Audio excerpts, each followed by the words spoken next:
자, 이제 이 형이 이제 용훈이 형. 용훈이 형. 용훈이 형은 스님이에요. 머리가 없어요. 이제 이 사람의 특징이 있습니다. 일제 강점기 시인이에요. 근데 이제 이 한용훈 형은 말투 봐봐. 저 것입니다. 뭐뭐 한 거 봐요. 비읍니다를 썼잖아요. 너네 비읍니다 언제 써? 비읍니다. 집에 갔습니다. 언제 써? 친구한테 갔습니다. 쓰나? 안 쓰지. 높임 표현할 때 쓴단 말이야. 우리는 이렇게 비읍니다를 쓴 표현을 경어체라고 표현을 해요. 경어체라고 써주세요. 경어체. 경어할 때 경이, 공경하다 할 때 경자입니다. 그래서 경어체 표현을 썼고요. 그 다음에 봐봐. 사랑의 양이 양이 많을수록 좋은 겁니다. 이것도 물론 경어체긴 하거든. 근데 것입니다. 좋은가 봐요. 조금 부드럽지. 이게 바로 그래서 부드러운 어조다라고 이야기를 하고요. 요즘 이제 출제에서는 안 나오지만 가끔가다 학교 선생님들이 설명할 때가 있어요. 이 부드러운 어조를 주로 여성적 어조라고 이야기를 합니다. 그래서 요즘 교과 과정에서는 사라지지만 내신에서는 충분히 나올 수 있는 그러한 그 단어다라고 생각을 하시면 돼요. 그래서 왜 수능에는 안 나와요? 잘? 이라고 물어보면은 이제 이 부드러운 어조는 남녀에 대한 거 구별짓기 때문에 요즘 수능에서는 잘 안 나와요. 그래서 여성적 어조는 보통 이제 부드러운 어조, 남자의 어조는 보통 단호하다 이렇게 보통 표현을 합니다. 그래서 그런 것들은 이제 수능 안 나와요. 제껴도 돼요, 사실은. 봅시다. 즐겁고 아름다운 일은 양이 많을수록 좋은 것입니다. 라고 했다. 경어체긴 해. 근데 양이 많아야 좋아요. 라고 뭐하고 있어? 단정하고 있지? 그래서 여기서 이미 뭐다? 단정적 어조도 쓰였다라고 보시면 되겠습니다. 그런데 당신의 사랑은 양이 적을수록 좋은가 봐요. 자, 야, 사랑 즐겁고 아름다운 일이 양이 많아야 좋아. 근데 사랑은 너에 대한 사랑은 뭐다? 양이 적어야 난 좋아 라고 이야기를 하고 있어. 그럼 이제 왜 양이 적어야 좋은지를 생각을 해봐야 돼. 원래 우리 보통 생각은 어때? 사랑이 많아야 좋은 거지. 근데 얘는 사랑이 적어야 좋다고 이야기를 하고 있어. 이게 바로 뭐야? 역설에 대한 이야기야. 뭔가 모순적인 거지. 사랑이 많으면 좋은 건데 왜 적다고 이야기하면서 좋다, 이게 적어야 좋다고 하지? 이걸 떠올리면서 생각을 해야 돼. 역설적 표현이 쓰이잖아요. 그러면은 우리가 역설적 표현이 딱 나오는 순간 체크해야 되는 거는 이면적 의미예요. 이면적 의미는 숨겨진 의미란 뜻이거든요. 속에 있는 뜻을 체크를 해봐야 돼. 보통 역설법 이면적 의미를 체크하면 뭘로 흘러가냐면 시의 주제랑 흘러가. 그래서 역설법이 나오면 반드시 이면적 의미를 체크하고 이렇기 때문에 화자가 이걸 이렇게 표현을 했고 이게 주제로 가는구나를 깨달아야 돼. 먼저 봅시다. 당신의 사랑은 당신과 나 두 사람의 사이에 있는 것입니다. 라고 계속 보여주고 있어. 확정 짓고 있지? 그러니까 계속 단정이야. 사랑의 양을 알려면 당신과 나의 거리를 측량할 수밖에 없습니다. 뭐다? 거리의 밑줄. 거리를 기준으로 측량을 할 수 있대. 사랑을. 그러면 거리에 따라서 사랑이 달라진다라는 이야기가 되겠죠? 다음 줄 봅시다. 그래서 당신과 나의 거리가 멀면 사랑의 양이 많고 거리가 가까우면 사랑의 양이 적을 것입니다. 라고 되어 있어. 뭐래? 거리가 멀면 사랑이 많이 필요하고 가까이에 있으면 사랑이 적대. 아까 화자가 이면적 의미로 뭐라 그랬지? 역설로 사랑이 적어야 좋다고 이야기했지. 그러면 벌써 주제가 나왔다. 뭐냐? 함께 있고 싶다는 뜻이 되는 거죠. 이해됐나요? 오케이? 그러니까 시는 한 줄 한 줄의 의미를 계속 해석해야 돼. 그러면서 위에서 했던 내용과 내가 지금 읽고 있는 이 행에 어떠한 의미 차이가 있는가 이거를 만들어가는 과정입니다. 의미를 재구성해야 해요. 그런데 적은 사랑은 나를 웃겨. 뭐야? 거리가 멀었을 때로 이제 바꿔서 생각을 해보자. 적은 사랑이니까 거리가 멀었다면 나를 웃겨. 그 다음에 많은 사랑은 나를 울려. 거리가 가까우니까 어떻다? 내가 울게 되었다 라고 이야기를 하고 있죠. 그러면 적다 많다 뭐하고 있다? 대조적 시어를 사용했다 라고 보시면 되겠고요. 니라서 누가 라고 되어 있고요. 누가 사람이 멀어지면 사랑도 멀어진다고 하여요. 뭐가 쓰였니? 인용의 표현이 쓰였다. 인용이라고 씁시다. 사람이 멀어지면 사랑도 멀어진다. 이건 누가? 다른 사람들이 하는 말이다. 근데 이걸 나는 인정한다, 인정하지 않는다? 인정하지 않는다 라고 이야기를 하고 있습니다. 당신이 가신 뒤로 사랑이 멀어졌으면 만약에 네가 멀어졌어. 그러면 내 사랑도 멀어졌다? 그럼 어떻게 된다? 날마다 나를 울리는 것은 사랑이 아니고 무엇입니까? 그래서 멀면 멀수록 사랑이 크다라고 이야기를 하고 있고 나는 함께 있고 싶으니까 사랑이 작아야 한다라고 이야기를 하고 있는 거죠. 작품 이해됐나요? 예. 자, 근데 나시하고 가시하고 한번 비교해 볼래? 나시는 어때? 진짜 시 같지? 근데 가시는 어때? 시 같지가 않지? 왜? 길어서. 한 줄이 길어. 우린 이걸 뭐라고 해? 산문적 진술이라고 합니다. 산문적 진술이라고 적어줍시다. 산문적 진술. 자, 운문과 산문이 있습니다. 운문은요, 원래 시를 의미해요. 고전시와 현대시를 포함한 갈래를 운문이라고 하고요. 산문은 소설과 수필처럼 길게 쓴 거를 산문이라고 이야기를 합니다. 그래서 운문은 운율감이 느껴진다. 산문은 그 흩어질 산자야. 글을 흩뿌려서 썼다. 그래서 길게 썼다 이 의미입니다. 그래서 가시는 훨씬 소설이나 수필같지. 그렇기 때문에 이건 산문적 진술, 나는 운문적이다 라고 이야기를 하는 겁니다. 봅시다. 오늘 하루도 잘 살았다. 용훈이 형은 죽었지만 태주 형은 살아있어요. 오늘 도의 밑줄 뭐하고 있어? 보조사 도를 사용해서 보다 어제도 잘 살았고 그제도 잘 살았고 오늘도 잘 살아가고 있다 라고 하면서 본인의 행복한 삶이 이어지고 있음을 이야기하고 있습니다. 살았다 라고 표현했다. 뭐냐? 단정지었다. 그쵸? 이것도 단정이죠.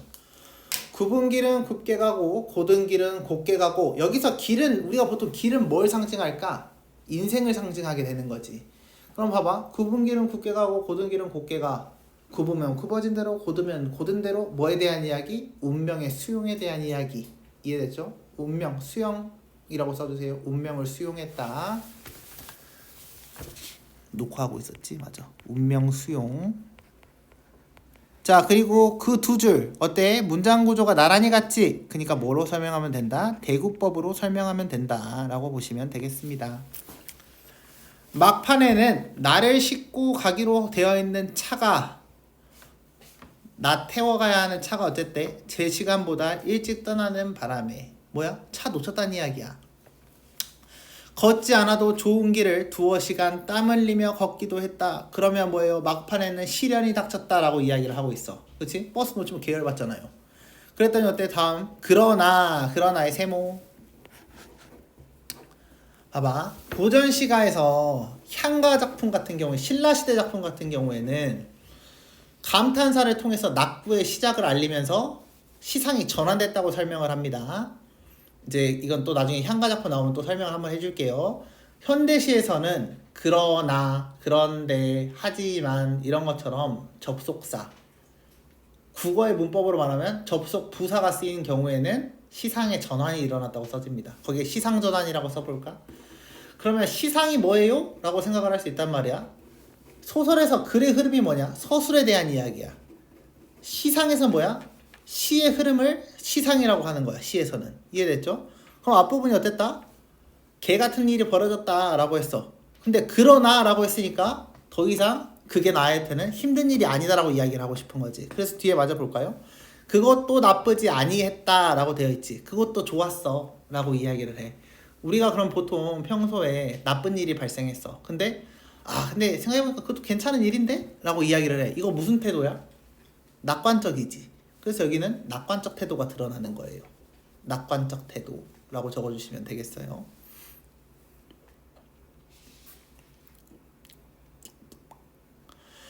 걷지 않아도 좋은 길을 걸었으므로. 왜 걷지 않아도 좋은 길인데?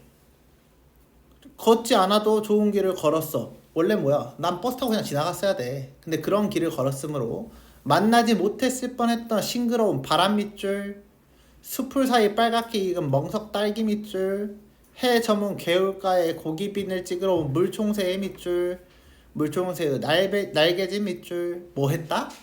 이렇게 아름다운 것들을 만났기 때문에 나는 차를 놓친 게 나쁘지 않았다라고 이야기를 하고 있다는 거죠. 그러면 이 연은 뭐에 대한 이야기다? 낙천적으로 생각하게 된 배경에 대한 이야기였습니다. 마지막 연 봅시다. 이제 날이 저물려고 한다.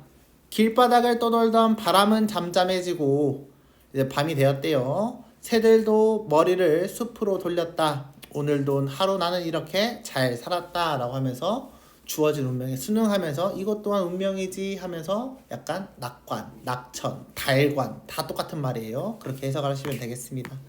14번 봅시다. 카와 나 모두 단정적 진술을 사용했다. 카도 것입니다. 나에서는 잘 살았다 했으니까 단정이다. 1번 맞는 말이죠. 카는 나와 달리 말을 건네는 어조. 나는 어때? 말 건네는 느낌인가? 아니지. 이건 뭐야? 독백이야. 독백. 그치? 혼잣말이야. 가는 뭐야? 입니다. 봐요 라고 했으니까 청자한테 당신한테 하는 말이죠. 그러니까 2번은 맞는 말이 되는 거고요. 가는 나와 달리 다른 사람의 말을 인용하여 화자의 공감의 밑줄. 가에 인용 있어 없어? 있었어. 뭐가 있었어? 사람이 멀어지면 사랑도 멀어져요. 근데 이거 니네 말이 맞아야? 아니지. 나는 사랑이 멀어지면 사랑이 커져. 그러니까 싫어 라고 이야기를 하는 거지. 그래서 답은 3번이 되겠습니다. 공감이 없는 거죠. 4번 나는 가와 달리 특정 공간에서 경험을 서술하며 화자의 정서를 드러내고 있다. 그래서 뭐예요? 길에 대한 이야기였죠. 그래서 맞는 말. 나는 가와 달리 수미상관의 방식이다. 수미상관의 밑줄. 수미상관은 뭐예요? 처음과 끝에 시의 전체적인 흐름이 같다라고 봐야 되는데요. 사실 이 5번 선택지는 헷갈릴만 해. 그치? 나 봐봐. 오늘도 하루 잘 살았다야. 맨 마지막에 나는 이렇게 오늘도 하루 나는 이렇게 잘 살았다. 이렇게 하면 수미상관이 맞긴 하거든. 근데 뭔가 좀 다르지. 뭔가 형식이 좀 다르잖아. 이런 걸 우리는 변형된 수미상관이라고 합니다. 만약에 2번 선택지가 엄청 맞는 말이야. 3번 선택지가 엄청 맞는 말이야. 그랬으면 5번이 답이 돼야 돼. 근데 3번 선택지가 너무 달라. 너무 틀린 말이야. 그러니까 3번이 가고 5번은 맞는 말이 돼야 돼. 그래서 문학은 가끔씩 이렇게 애매한데 더 아닌 게 있어. 애매한데 더 맞는 게 있거나. 그래서 약간 좀 상대적이에요. 그래서 절대적인 건 없습니다. 그래서 이렇게 해석을 할 수 있냐 없나 그거에 대한 이야기예요. 15번 당신의 사랑에 대한 이해로 적절한 것은 양이 많으면 화자를 슬픔에 빠진다. 양이 많다. 뭐에 대한 이야기야? 거리가 멀면 슬프다. 울어요? 라고 했으니까 답은 1번이 돼야겠습니다. 이해됐나요? 이해했어? 왜 4번 했어? 그리움을 해소한다는 뭐지? 그리움이 사라진다는 이야기지. 양이 많으면 어떻게 돼? 여전히 그리운 거지? 이해됐죠? 16번 봅시다. 기억에서 미음에 대한 설명으로 가장 적절한 것은 기억, 화자의 후회를 촉발한 대상이다. 뭐야? 기억, 구분길, 후회했나? 안 했지. 니은 화자가 의도적으로 피했다. 차가 튀었잖아. 아니죠. 화자가 만나리라 기대한 대상이다. 기대하고 갔어요? 아니죠. 가다 보니 만난 거죠. 화자에게 예상치 못한 경험을 제공한 대상이다. 개울가 물총새 봤다. 예상했어? 예상 안 했어. 그러니까 답은 4번. 바람은 잠잠해졌다. 시련을 안겨줬나? 아니죠. 이거는 그냥 저녁이 되었다라는 내용이었습니다. 17번 봅시다. 보기를 바탕으로 가와 나를 감상한 내용으로 적절하지 않는 것은 가와 나에는 사랑이나 삶에 대한 시인의 개성적 인식이 나타난다. 가에는 사랑에 대한 일반적인 인식과 다른 새로운 인식, 멀면 멀수록 사랑이 커진다. 이거에 대한 이야기. 역설적 표현, 아까 그래 설명했어요. 나에는 뜻하지 않은 상황에서도 삶을 긍정적으로 받아들이는 여유로운 자세, 낙천에 대한 이야기였습니다. 1번 봅시다. 가에 사람이 멀어지면 사랑도 멀어진다 해서 화자의 인식이 아닌 사랑에 대한 인식, 일반적인 인식이다. 사람이 멀어지면 사랑도 멀어진다. 이건 일반적인 인식에 대한 이야기죠. 화자는 거기에 동의를 하지 않았으니까요. 1번은 맞는 말. 가의 사랑이 멀어졌으면 날마다 나를 울리는 것은 사랑에서 이별 후에야 비로소 사랑의 깊이를 깨달을 수 있다는 인식을 엿볼 수 있군 이라고 되어 있습니다. 맞아요? 틀려요? 맞는 말이죠. 나의 오늘 하루도 잘 살았다 해서 하루하루 주어진 삶에 대해 긍정하는 태도. 아까 말했죠? 낙천. 땀 흘리며 걸었던 두어 시간도 나쁘지 아니하였다. 삶의 여유로운 자세. 맞다. 4번도 맞는 말. 가의 적은 사랑은 나를 웃기던 이에서 사랑에 대한 역설적 인식을 나의 걸어도 좋지 않아도 길을 만났다 해서 하루 평가인 나는 이렇게 잘 살았다 해서 뜻하에 소박한 감동. 맞는 말인데? 기다려보자. 2번이지. 사랑이 멀어졌으면 날마다 나를 울리는 것은 사랑에서 이별 후에야 비로소 사랑의 깊이를 깨달을 수 있다. 아니 이별하면 슬프다. 이거에 대한 이야기였죠. 그래서 2번이었습니다. 알겠죠?